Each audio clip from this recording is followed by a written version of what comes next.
الصلاة خير من النوم۔ آپ نے ابھی تک ہمارا چینل سبسکرائب نہیں کیا تو ابھی سبسکرائب کریں اور بیل آئیکن کو کلک کر کے ہماری لیٹسٹ ویڈیوز کے بارے میں اپڈیٹ جانیں۔ سبسکرائب کیجیے اور ہم آپ کو لیے چلیں گے آپ کی فیوریٹ ویڈیو۔ بسم اللہ الرحمن الرحیم۔ اللہ تبارک و تعالیٰ کا احسان ہے کہ حق تعالیٰ شانہ نے ہم سب کو ایمان والا بنایا ہے۔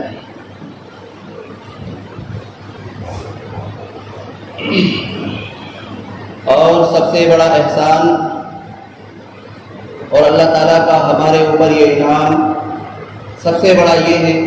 کہ اللہ تعالیٰ نے ہم کو آخری نبی محمد عربی صلی اللہ علیہ وسلم کی امت میں پیدا فرمایا ہے۔ یہ بہت بڑا انعام ہے۔ یہ احسان ایسا ہے کہ اگر اللہ تبارک و تعالیٰ کا اس احسان کے بدلے میں ہم ہزاروں نہیں کروڑوں مرتبہ اربوں خربوں مرتبہ اگر ہم شکریہ ادا کریں تو کبھی اس کا بدلہ ہم ادا نہیں کر سکتے ہیں۔ اللہ نے ہمارے اوپر احسان کیا ہے، احسان کا بدلہ ہمیں اللہ تعالیٰ کو یہ دینا ہے کہ اس کا شکریہ ادا کرنا ہے۔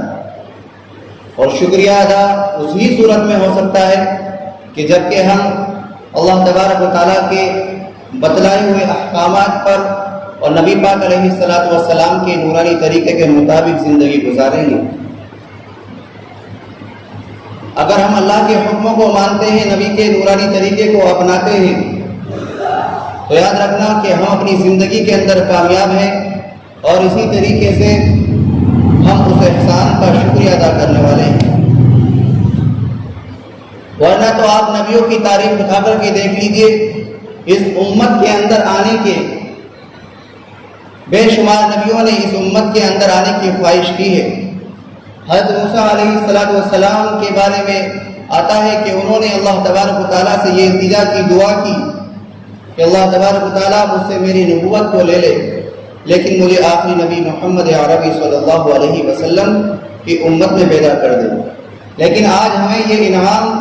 بنا محنت کے، بن مشقت کے، بن پریشانی کے ہمیں یہ نعمت ملی ہے، اس لیے ہمارے نگاہوں کے اندر اس نعمت کی کوئی قدر نہیں ہے۔ ورنہ تو انبیاء علیہ السلام کی تعریف اٹھا کر کے دیکھیں گے آپ کو تو پتہ چلے گا کہ کس نے اللہ تبارک و تعالیٰ نے بے شمار انبیاء علیہ السلام کو اس دنیا کے اندر بھیجا ہے، لیکن کسی کو بھیجنے کے بعد بڑے بڑے کارنامے انجام دیے ہیں، لیکن کسی کو بھیجنے کے بعد کوئی احسان نہیں جتلایا ہے۔ لیکن آخری نبی جب محمد عربی صلی اللہ علیہ وسلم کو اس دنیا کے اندر مبعوث کیا، بھیجا، ان پر نبوت بھیجی، تو فوراً قرآن کریم کے اندر اعلان کیا لقد من اللہ علی المؤمنین اذ بعث فیہم رسولا۔ اس کی مختصر تعریف یہ ہے کہ حضرت آدم علیہ السلام کو اللہ تعالیٰ نے جنت سے نکال دیا اور جنت سے وہ دنیا کے اندر آ گئے۔ دنیا میں آنے کے بعد ان کی توبہ کو قبول کر لیا،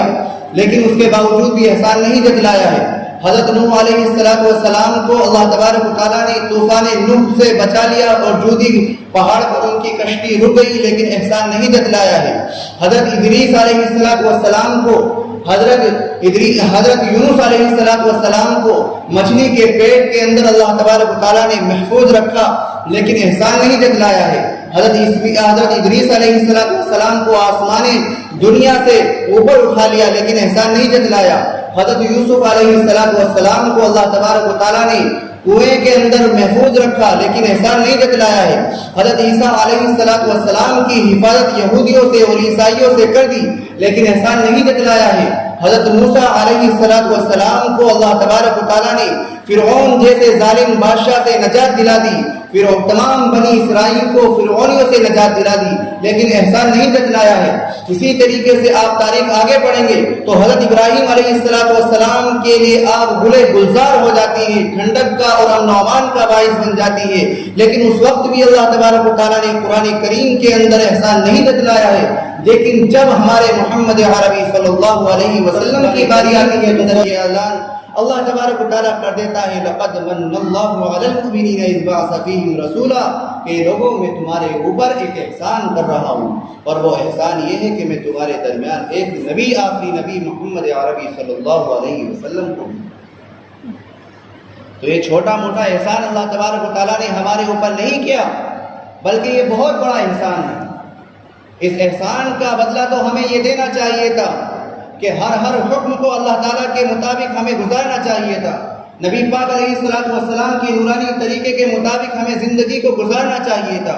لیکن آج بالکل الٹا ماحول نظر آتا ہے کہ جب ہم کہتے ہیں کہ تم لوگ مسلمان ہو تو وہ بڑے شان سے کہتے ہیں ہم اللہ کو بھی مانتے ہیں، رسول کو بھی مانتے ہیں، رسول کے اوپر اتری ہوئی کتاب قرآن کریم کو بھی مانتے ہیں، لیکن جب ان سے عمل کے بارے میں یا اسلام کی تاریخ کے بارے میں یا کسی مسئلے کے بارے میں جب پوچھا جاتا ہے تو وہ بھول جاتے ہیں۔ یہ ہمارے معاشرے کا ماحول ہے۔ ہونا تو یہ چاہیے تھا کہ ہمارے معاشرے کے اندر اتنی تعلیم ہو، اتنا علم ہو، ہر فرد کے اوپر اور ہر فرد کے لیے اتنی جانکاری ہونی چاہیے تھی کہ جس سے اسے حرام و حرام و حلال کا پہچان ہو جائے، اور اسی طریقے سے نماز کا طریقہ اسے صحیح طریقے پر معلوم ہو جائے، اور جو بھی عبادات ہیں اور جو بھی ہمارے معاملات ہیں، جو اخلاق ہیں، وہ سارے کے سارے ہمیں اللہ کے حکموں کے مطابق اور نبی پاک علیہ السلام کے نورانی طریقے کے مطابق ہونے چاہیے۔ لیکن آج ہمارے معاشرے کا جو ماحول ہے بالکل الٹا ہوا۔ نبی کی بات آتی ہے تو جھوم جاتے ہیں، سبحان اللہ صلی اللہ علیہ وسلم درود پاک کا نذرانہ بلند کرنے لگتے ہیں، لیکن جب عمل کی بات آتی ہے تو گھوم جاتے ہیں۔ یہ الٹا ہے ہمارے معاشرے کا ماحول۔ ایک نہیں، 1000 نہیں، کئی مسئلے میں ایسے بتا دوں گا آپ لوگوں کو کہ جو میں نے 1000 مرتبہ آپ لوگوں کو بتائے ہیں، لیکن اس کے باوجود بھی آج تک اس پر پورے طریقے سے عمل نہیں ہو پایا۔ جب میں شروع میں سن 2016 میں یہاں پر آیا تھا، میرا تقرر ہوا تھا، تو اس وقت سب سے پہلے یا دوسرے جمعے کے اندر ہی میں نے آپ لوگوں کو ایک مسئلہ بتایا تھا، ایک حرام کام سے بچانے کے لیے اور ایک گناہ کبیرہ سے بچانے کے لیے آپ کو ایک مسئلہ قرآن حدیث کی روح سے بتلایا تھا، اور وہ مسئلہ یہ تھا کہ قرآن کریم میں اللہ تعالیٰ ارشاد فرماتا ہے یا ایھا الذین آمنوا اذا نودی للصلاۃ من یوم الجمعۃ فاسعوا الی ذکر اللہ وذروا البیع، کہ اے ایمان والو جب جمعے کے لیے اذان دے دی جائے تو سارے دنیاوی کام کو چھوڑ دو، فاسعوا الی ذکر اللہ، اللہ تعالیٰ کے ذکر کی طرف چلنے کے لیے، دوڑنے کے لیے، اس طرف مسجد کی طرف چلنے کے لیے بالکل تیار ہو جاؤ، سارے دنیاوی کام کاج کو چھوڑ دو۔ اس قرآن کریم کی آیت سے فقہا نے کتابوں کے اندر، فتاویٰ کے اندر یہ مسئلہ لکھا ہے کہ نماز جمعہ کے لیے جو اذان ہوتی ہے، اس جمعہ کی اذان ہونے کے بعد کسی بھی انسان کے لیے دنیاوی کام کے اندر، دنیاوی مشغولیت کے اندر مشغول ہونا یا مصروف ہونا ایک انسان کے لیے حرام ہے، گناہ کبیرہ ہے۔ اللہ یہ ہے کہ کسی کو اگر تقاضا ہو، ضرورت ہو تو اس وقت گنجائش نکل آتی ہے، لیکن قرآن کریم نے صاف کر دیا کہ اگر کوئی شخص جمعے کی اذان ہونے کے بعد بلا ضرورت، یعنی صبح سے شام دوپہر تک وہ اچھے طریقے سے نہا بھی سکتا تھا، اپنے کپڑے کو پہن بھی سکتا تھا، اپنے کام سے فارغ بھی ہو سکتا تھا، لیکن ان کام سے فارغ نہیں ہوا بلکہ ٹال مٹول کر رہا ہے، جب اذان ہوئی تو اس وقت نہانے کے لیے جا رہا ہے، اس وقت تیار ہونے کے لیے جا رہا ہے، تو ایسا شخص بھی اپنے آپ کو گناہ کبیرہ کا ارتکاب کرنے والا ہے، گناہ کبیرہ کے اندر اپنے آپ کو ملوث رکھ رہا ہے۔ یاد رکھو کہ قرآن کریم کی جو آیت ہے اس سے جو مسئلہ اخذ کیا ہے، لیا گیا ہے، اگر اس مسئلے کے مطابق ہم عمل نہیں کریں گے تو ہمارے اوپر حالات آئیں گے، اور جیسے حالات آج چل رہے ہیں ویسی طریقے سے حالات آئیں گے، کیونکہ حدیث پاک میں ہے اعمالکم اعمالکم، جیسے تمہارے اعمال ہوں گے ویسے ہی اللہ تبارک و تعالیٰ تمہارے اوپر حکمرانوں کو مسلط کر دے گا۔ آج امت کے اندر، معاشرے کے اندر دیکھو شراب نوشی عام ہو رہی ہے، سود خوری اور اسی طریقے سے زنا کاری، چوری، جھوٹ، غیبت، چغلی، غیبت، حسد، یہ سب چیزیں، یہ سب برے کام، برے افعال، گناہ کبیرہ، یہ جیسے بڑے بڑے گناہ ہماری معاشرے کے اندر رواج پکڑ رہے ہیں، تو اسی وجہ سے ہمارے اوپر حالات آ رہے ہیں کہ دن بدن ہماری قوم کو، اس امت مسلمہ کو ذلیل و رسوا کیا جا رہا ہے، اس کی داڑھی کا مذاق بنایا جا رہا ہے،